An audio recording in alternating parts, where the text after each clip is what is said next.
آج میں آپ کو ایک قصہ سناتا ہوں۔ ایک ماں اپنے بیٹے کو جب کھانا دیتی تھی تو اس کھانے سے اس کا بیٹا کچھ حصہ کسی اور کو دیتا تھا۔ یہ اس کا معمول تھا، یہ اس نے اپنی زندگی کا ایک معمول بنا لیا تھا۔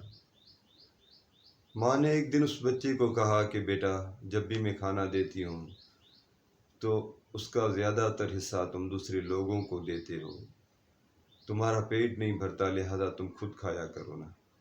پتہ ہے اس بیٹے نے کیا کہا؟ اس نے کہا، اماں، اکیلے کھانے کا دل نہیں چاہتا،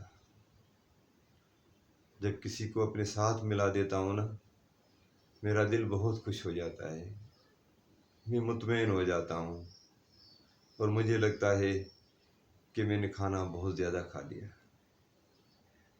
ایک دن آیا جب وہ بندہ ایک کنویں میں پانی بھرنے کے لیے گیا، ڈول نیچے پھینکا، پاؤں پھسلا، خود بھی کنویں کے اندر چلا گیا۔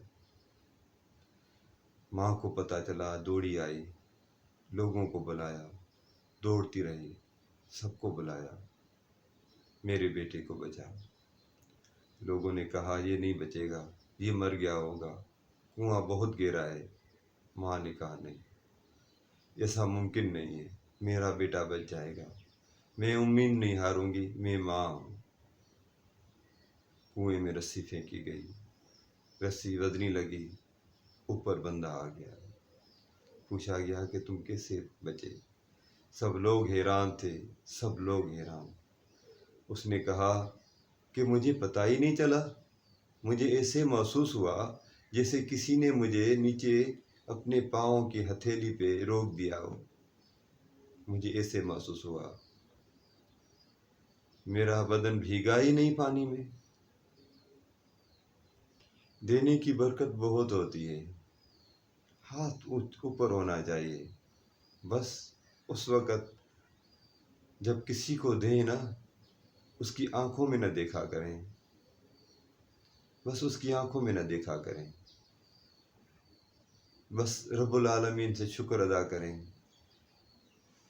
جس کو دیں اس کو اپنا محسن سمجھیں کہ وہ آیا اس کی مہربانی سے۔ کوئی آتا نہیں ہے میرے بھائی، اس کو بھیجا جاتا ہے۔